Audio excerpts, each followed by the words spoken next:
Hi guys, मेरा नाम है साहिल खन्ना और आज की वीडियो शुरू करते हैं।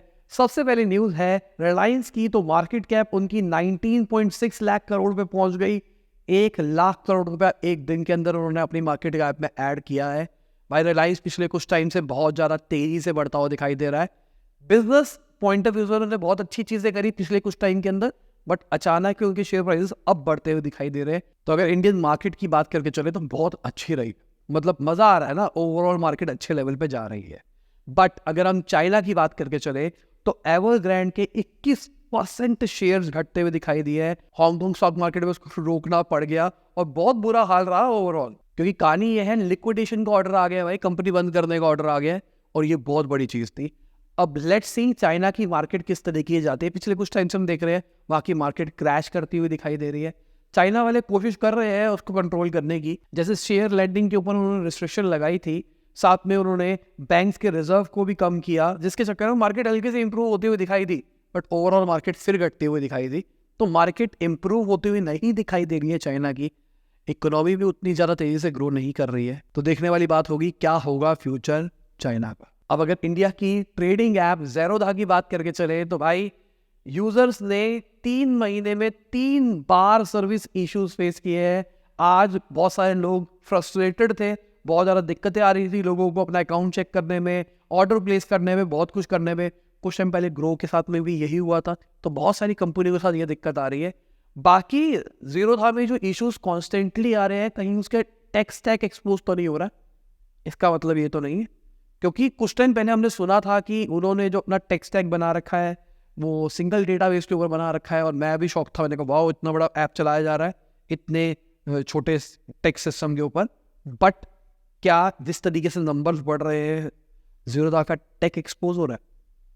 कमेंट में बताओ जिन लोगों को पता है इस चीज़ के बारे में, क्योंकि मैंने ऐसा सुना है पेटीएम का टेक सबसे अच्छा है, उसके बाद में ग्रो वगैरह आते हैं, अब स्टॉक वगैरह आते हैं, ज़ीरोधा सबसे नीचे आ रहा है टेक पॉइंट ऑफ व्यू से।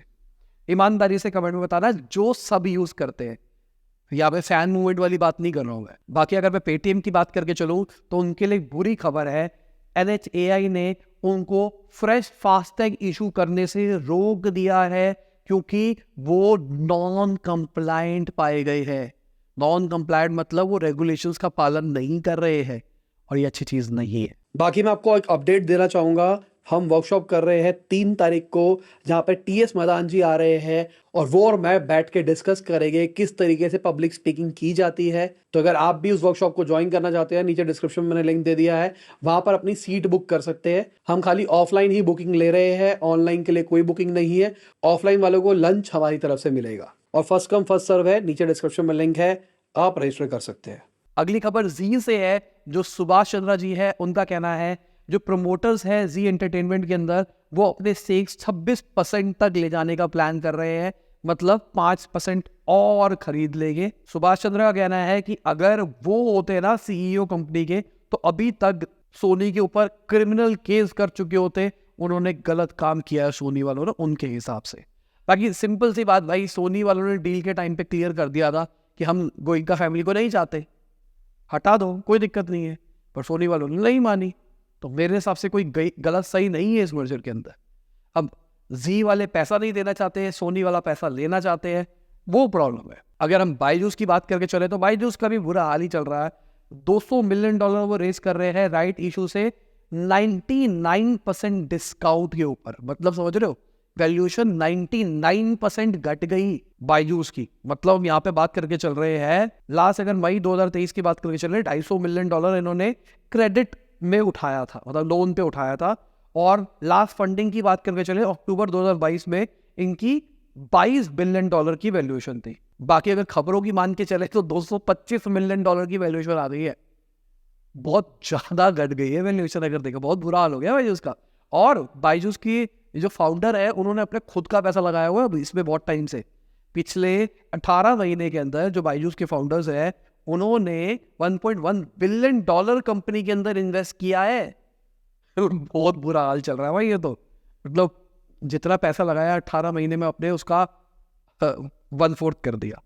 और ये इन्वेस्टर का पैसा नहीं है, फाउंडर का पैसा है। बाकी रिसेंटली भी राजन पाई ने $300 मिलियन की इन्वेस्टमेंट करी थी बायजूस के अंदर, जिसकी वजह से इनका जो स्टेक है वो बढ़ जाएगा बायजूस के अंदर। बाकी अगर आप न्यूज़ को फॉलो कर रहे हो, रिसेंटली बायजूस के आकाश के अंदर इन्वेस्टमेंट करी थी राजन भाई जी ने, तो उसके बाद तो उसके ऊपर बहुत सारी उंगलियां उठाई जा रही है, किस बेसिस के ऊपर, इस वैल्यूएशन के ऊपर पैसा रेज किया गया है।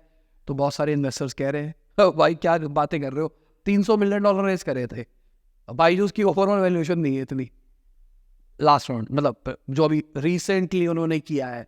बाकी क्या ये वैल्यूएशन है या नहीं है, वो एक्चुअल जब राउंड रेस करेंगे तब पता लगेगा, अगर करेंगे तो।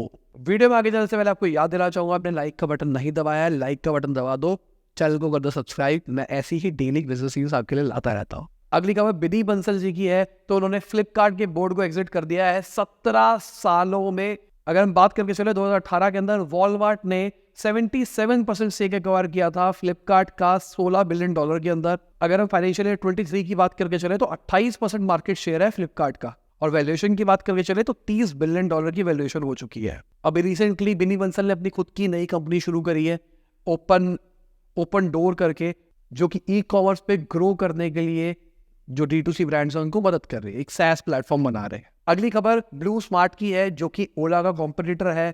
उन्होंने $25 मिलियन रेज किए हैं डेट के अंदर, डेट मतलब उधार लिया है उन्होंने। ओवरऑल देखा जाए तो $160 मिलियन ये रेज कर चुके हैं। मई के महीने में इन्होंने $42 मिलियन रेज किए थे। अभी के टाइम पे देखा जाए ब्लू स्मार्ट अच्छे तरीके से ग्रो कर रहा है। ओला को ऑल्टरनेटिव है जो ईवी के अंदर है, ठीक है, तो इलेक्ट्रिक जो रिन्यूएबल एनर्जी का सेक्टर है वो अच्छे लेवल पे ग्रो कर रहा है। अगर हम अडानी ग्रीन की बात करके चले तो Q3 का जो उनका प्रॉफिट है ना वो डबल होता हुआ दिखाई दिया है, 256 करोड़ के ऊपर पहुंच गया, और ये अच्छा नंबर है अगर देखा जाए तो। एबिटा 1667 करोड़ में पहुंच गया, और एबिटा मार्जिन की बात करके चले 72% का एबिटा मार्जिन है, बहुत बड़ा मार्जिन होता है। अगर हम ओवरऑल सोलर सेक्टर के अंदर कॉर्पोरेट फंडिंग की बात करके चले ग्लोबल लेवल के ऊपर, तो वो डेकेड हाई पे पहुंच गई है। 2023 के अंदर $34.3 बिलियन इन्वेस्ट हुआ है, और फ्यूचर सबको यही दिखाई दे रहा है, रिन्यूएबल एनर्जी, सोलर एनर्जी, तो उसके ऊपर इन्वेस्टमेंट हो रही है। पर जो रेड सी वाला इशू चल रहा है, इसके चक्कर में लग रहा था कि ऑयल के प्राइसेस में डिस्रप्शन आएगा, बट HPCL के CEO का कहना है कि कोई प्रॉब्लम नहीं है ऑयल के फ्लो के अंदर, रेड सी क्राइसिस की वजह से कोई फर्क नहीं पड़ रहा है, बढ़िया चीज़ है। अगली खबर ब्रैंडेड आर्नल्ड की है, लुई विटॉन वाले, ठीक है, तो लुई विटॉन के जो मालिक है वो नंबर 1 पे पहुंच गए दुनिया के सबसे अमीर बंदों की लिस्ट के अंदर। लुई विटॉन नहीं, पहले दूसरा बना है। बाकी देखा जाए तो लुई विटॉन, डियोर वगैरह सबके सब इन्हीं के अंदर आते हैं।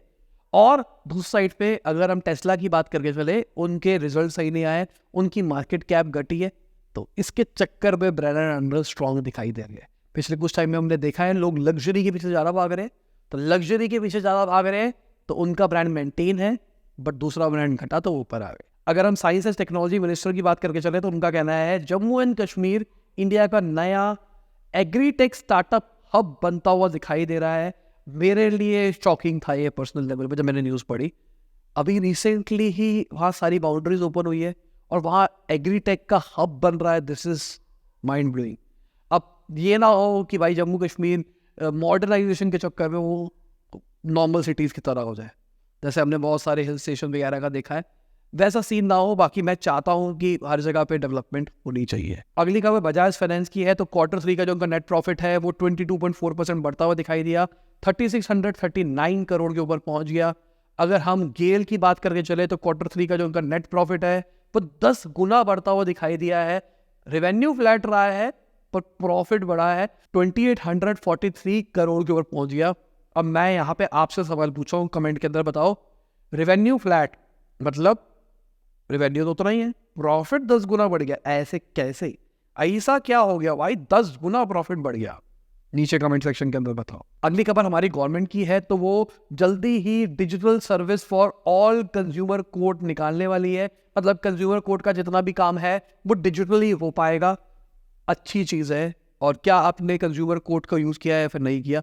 अच्छी चीज़ लगी मैंने एक ही बार यूज़ किया, नहीं 2 बार किया। एक बार तो मेरी प्रॉब्लम 2-3 दिन में रिजॉल्व हो गई थी, एक प्रॉब्लम अभी तक रिजॉल्व नहीं हुई है। जो उनका नंबर है उस पर कॉल करो, कंप्लेन डाल दो, बहुत बढ़िया चीज़ है। बाकी अगर मार्केट की बात करके चले तो भाई मज़ा आ गया मार्केट के अंदर ना। आप देख सकते हो क्या रहा है। रिलायंस देखो कहाँ तक बढ़ता हुआ दिखाई दिया है, ONGC बढ़ता हुआ देखो, Coal India, Adani enterprises, overall index ऊपर सब कुछ पॉजिटिव दिखाई दे रहा है। और अच्छी बात है। और इसी के साथ आज की न्यूज़ खत्म होती है। उम्मीद करता हूँ आपको मजा होगा। लाइक कर देना, शेयर कर देना, कमेंट बताना वीडियो कैसी लगी। बाय, गुड हाफिज, गुड मॉर्निंग आफ्टरनून, जब भी आप वीडियो को देख रहे हैं। जय हिंद, वंदे मातरम।